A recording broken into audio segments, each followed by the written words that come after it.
जोहार। छठे झारखंड विधानसभा के बजट सत्र का आज 13वां कार्य दिवस समाप्त हुआ। प्रथम पाली में लोक महत्व के प्रत्यक्ष विषय जैसे प्रश्नकाल, शून्यकाल और ध्यानाकर्षण की सूचनाओं को लिया गया।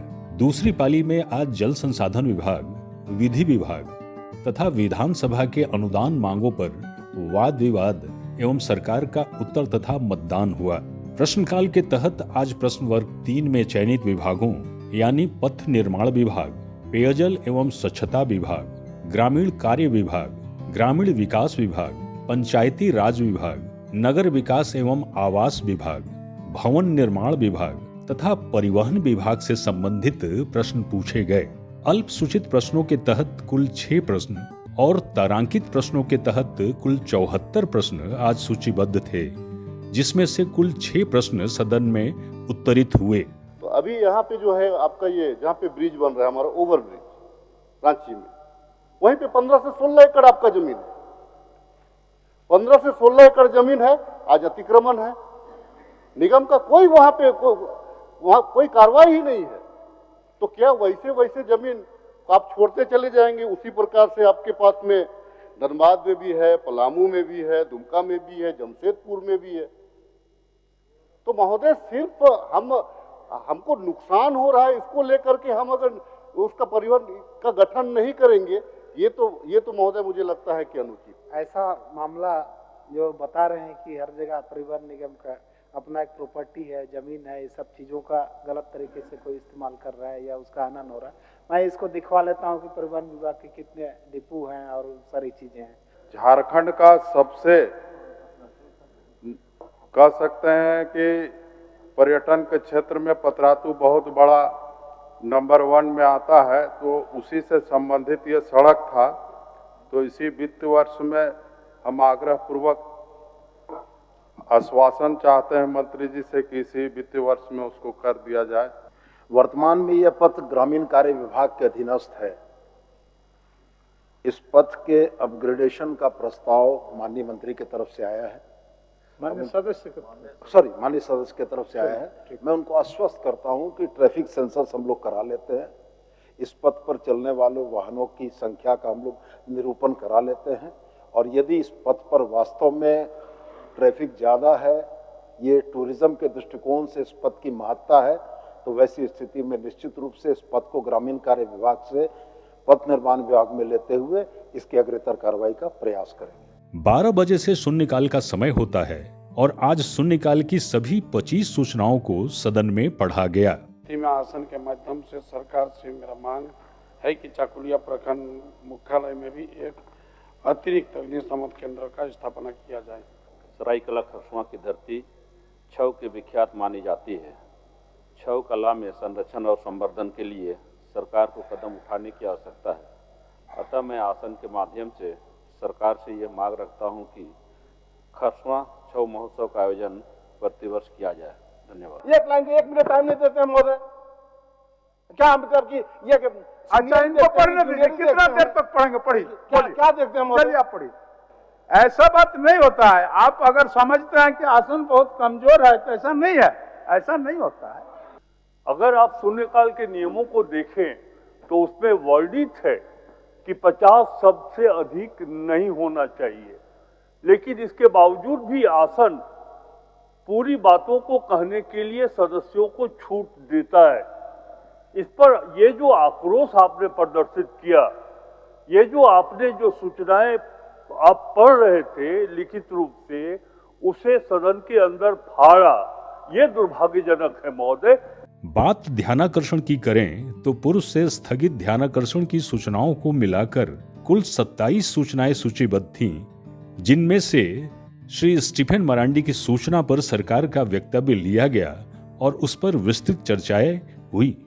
माननीय सदस्य प्रोफेसर स्टीफन मरांडी की सूचना है कि माननीय प्रदीप यादव आप अपना प्रश्न पूछे ध्यानाकर्षण कि भाई भू अर्जन जो हुआ अध्यक्ष महोदय, पहले जो तत्कालीन वहां डीसी थे 2014 में पत्रांक 264/68/2014 को उसके दाम तय हुए औसतन 25 से 26 लाख पर एकड़। यानी मुआवजा मिलता है 1 करोड़। अध्यक्ष महोदय, आनन फानन में उसकी बदली हुई। सरकार में बताएगा इन चीजों को। फिर एक ऐसे उपायुक्त को भेजा गया जिनकी जिक्र कर रहे थे, उन्होंने एकाएक 25-26 लाख से घटा करके 3.25 लाख रुपया पर एकड़ कर दिया, और वो 10/11/2015 को। तो जहां तक सदस्य की भावना है इस मामला को उठाने का, ये बात सही है कि एसपीटी एक्ट एरिया का जो भूमि है वो अविक्रयशील है और उसको खरीद बिक्री भी नहीं करना है। यदि करना है तो सार्वजनिक प्रयोजन के लिए करना है। इन्होंने स्पष्ट तौर पर एसपीटी एक्ट का हवाला देते हुए ये भी कहा है। तो ये बात सही है कि प्रशासनिक पदाधिकारी हो सकता है किसी से प्रभावित हो तो अपने ढंग से उन चीज़ों को निर्धारण करके किसी को फायदा होने की स्थिति हो सकती है। इसीलिए ये हमको लगता है कि बहुत गंभीर मसला है। इस पर आने वाला दिन में इस तरह की कोई स्थितियां ना बने, सरकार को परेशानी नहीं हो, ये हम पहले स्पष्ट करना चाहते हैं। और ये सरकार कल्याणकारी है और कोई भी ऐसा काम जो गलत करेगा तो उसके खिलाफ में कार्रवाई करेगी। दूसरी पाली में जल संसाधन विभाग के 19 अरब 11 करोड़ 71 लाख 6 हजार रुपए, जल संसाधन विभाग के लघु सिंचाई प्रभाग के लिए 3 अरब 45 करोड़ 74 लाख 49 हजार रुपए, विधि विभाग के 8 अरब 47 करोड़ 50 लाख 27 हजार रुपए तथा विधानसभा के 1 अरब 61 करोड़ 44 लाख 30 हजार रुपये के अनुदान मांग पर सदन में वाद विवाद हुआ। अनुदान की मांग प्रभारी मंत्री श्री हफीजुल हसन की ओर से रखा गया तथा अनुदान मांगों पर कटौती का प्रस्ताव माननीय सदस्य श्री अमित कुमार यादव की ओर से रखा गया। प्रभारी मंत्री जल संसाधन। अध्यक्ष महोदय, मैं प्रस्ताव करता हूं कि जल संसाधन विभाग के संबंध में 31 मार्च 2026 को समाप्त होने वाली वर्ष के भीतर भुगतान के दौरान जो व्यय होगा उसकी पूर्ति के लिए 19 अरब 11 करोड़ 71 लाख 6 हजार रुपया से अनधिक राशि प्रदान की जाए। यह प्रस्ताव राज्यपाल की सिफारिश पर किया गया है। माननीय सदस्य श्री अमित कुमार यादव अपना कटौती प्रस्ताव प्रस्तुत करें। अध्यक्ष महोदय, मैं इस शीर्षक की मांग 10 रुपए से घटाने की मांग करता हूं। अनुदान मांग पर चर्चा में पक्ष और विपक्ष की ओर से माननीय सदस्य श्री अमित कुमार यादव, श्री सुखराम उरांव, श्रीमती रागिनी सिंह, श्री राजेश कच्छप, श्री संजय कुमार सिंह यादव, श्री जनार्दन पासवान, श्री निर्मल महतो, श्री जयराम कुमार महतो, श्री मंगल कालिंदी, श्री उदय शंकर सिंह, श्री राज सिन्हा तथा श्री नमन बिक्सल कोनगाड़ी ने हिस्सा लिया। हमारा कहना है अध्यक्ष महोदय, एक ही बात लास्ट में अध्यक्ष महोदय, कि जब तक किसान मजबूत नहीं होगा अध्यक्ष महोदय, जब तक युवा मजबूत नहीं होगा अध्यक्ष महोदय, तब तक आप राज्य को दृढ़ संकल्पित होकर के आप चाहिए कि मेरा राज्य अग्रसर हो, राज्य विकसित हो, ये कभी नहीं हो सकता अध्यक्ष महोदय। इसलिए अगर किसानों को सबल और मजबूत करना है तो उनके किसानों के खेतों तक पानी पहुंचाने का काम सरकार करे। सिंचाई के लिए चांडिल डैम सामने में अध्यक्ष महोदय, चांडिल डैम से अगर बड़ाम पटमदा के किसानों को पाइप के माध्यम से अगर पानी उपलब्ध कराया जाएगा तो हमें लगता है कि हमारा जो देश आजाद होने के बाद में पटमदा बड़ाम क्षेत्र जो है वहाँ के किसान जो है पिछड़े ये में रह रहे हैं, उन लोगों को आगे बढ़ने का अवसर मिलेगा। बिरनगढ़िया है, हाँ सोनामा के कई गांव है जो कि था मैप में, उसको छोड़ दिया और दूसरे तरफ जा रहा है वो। तो इस पर भी सरकार ध्यान रखे और मंत्री जी उस पर विशेष ये करें और उसमें भी अपनी कुछ युक्तियां दें ताकि वो भी अपना ढंग से काम करे। कि 5-5 चेक डैम और 5-5 तालाब विधायक की अनुशंसा पर अगर माननीय मंत्री जी काफी मुस्कुरा भी रहे, मैं समझ रहा हूं कि, और उम्मीद है कि इस पर विचार जरूर सकारात्मक विचार अध्यक्ष महोदय सरकार करेगी। और जहां एक और बहुत सारे ऐसे क्षेत्र हैं जहां एक और नदी नहरें तो हैं, दूसरी तरफ हजारों एकड़ जमीन उपजाऊ पड़े अध्यक्ष महोदय, वहां पानी को लिफ्ट करके उनकी सिंचाई कराया जाए अध्यक्ष महोदय। सरकार की ओर से चर्चा का उत्तर माननीय मंत्री श्री हफीजुल हसन द्वारा दिया गया।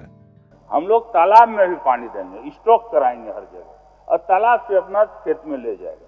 ये हम लोग नया कॉन्सेप्ट इस बार हम लोग लाए हैं। झालकों को भी हम लोग जिंदा कराने की कोशिश करेंगे।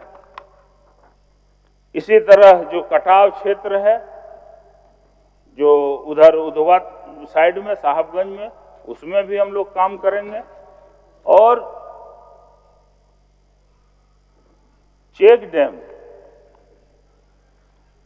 छोटा छोटा नदी में, जैसे जोरिया जिसको बोलता है, उसमें अब चेक डैम नहीं, जो जिसमें बालू है उसमें खाली इंटेक वेल बनाएंगे और वहां से हम लोग लिफ्ट करेंगे, जिसमें बालू जिस नदी में नहीं है।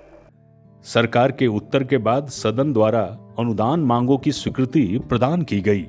इसके पश्चात सभा की कार्यवाही दिनांक 20 मार्च 2025 के 11 बजे पूर्वाह्न तक के लिए स्थगित कर दी गई। 31 मार्च 2026 को समाप्त होने वाले वर्ष के भीतर भुगतान के दौरान जो व्यय होगा उसके पूर्ति के लिए 19 अरब 11 करोड़ 71 लाख 6 हजार रुपये से अनधिक राशि प्रदान की जाए।